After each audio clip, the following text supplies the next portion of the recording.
Singles action is underway, and in this one, I wouldn't attempt to predict what's going to happen. I'd just be ready for anything. Sometimes that's all you can do. And there are few things more unforgiving than the cold steel of a cage match.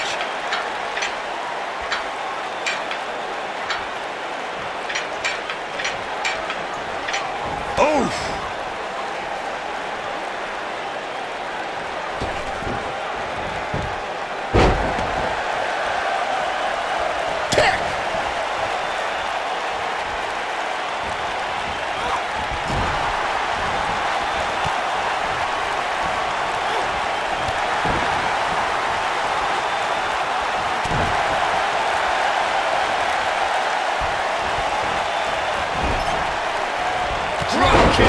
Hits the mark.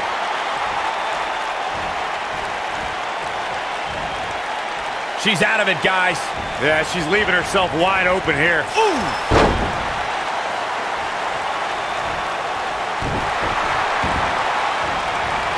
Oh, man, right to the arm. Hyperextend your elbow. How can they get away with that? That's not legal.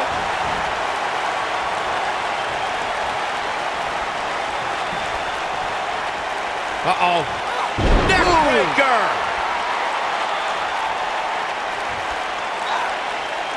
Now the old vicious head crank. Look at the torque. Oh, continuing to punish them. What a stomp. Good grief.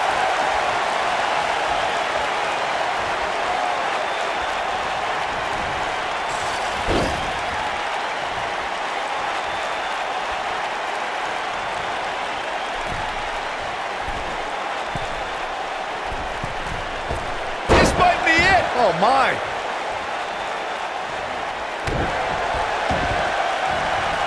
Boom, what impact.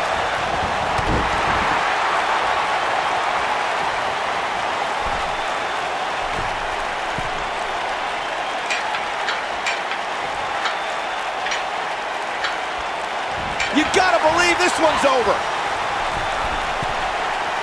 Ooh, what impact.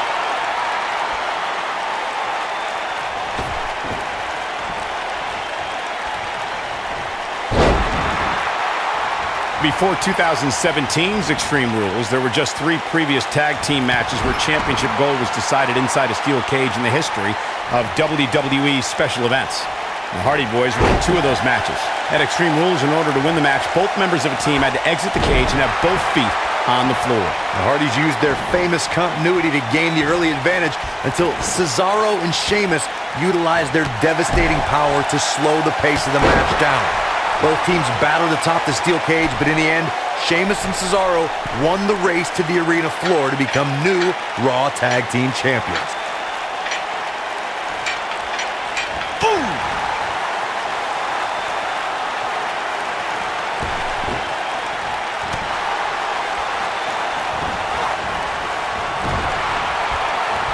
Splash! Massive!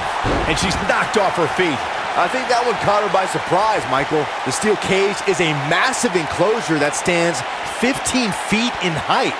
For almost 35 years, a select group of high flyers have taken their aerial assaults to greater heights. And when I say that, I mean superstars climb to the top of the steel cage, the real high-rent district, and dive off onto their opponent. And that all started with one man in October of 1983, Jimmy Superfly Snuka. To your point earlier, Byron, we've definitely seen some unbelievable attacks be launched from the top of the steel cage. And you mentioned the most iconic, the steel cage match for the Intercontinental. She's looking at it. Impressive strike combination. Is that it? Is it over?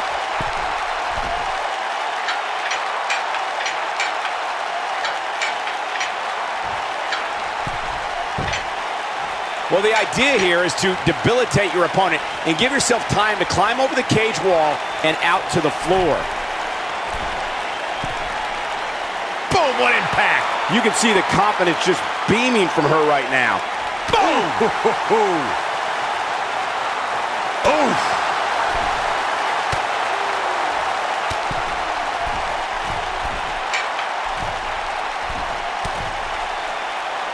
The WWE Universe has seen the evolution of the steel cage in the enclosure known today as Hell in a Cell.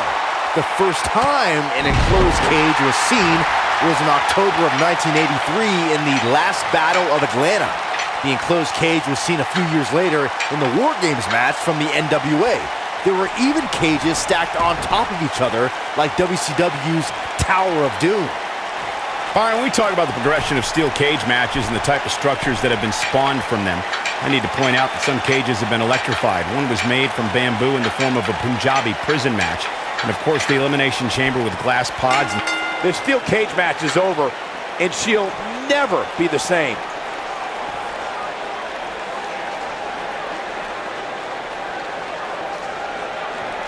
Now let's take a look back at these ladies in action.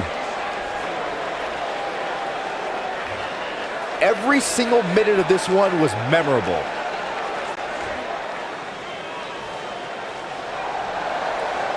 Now that's an eye-opening victory.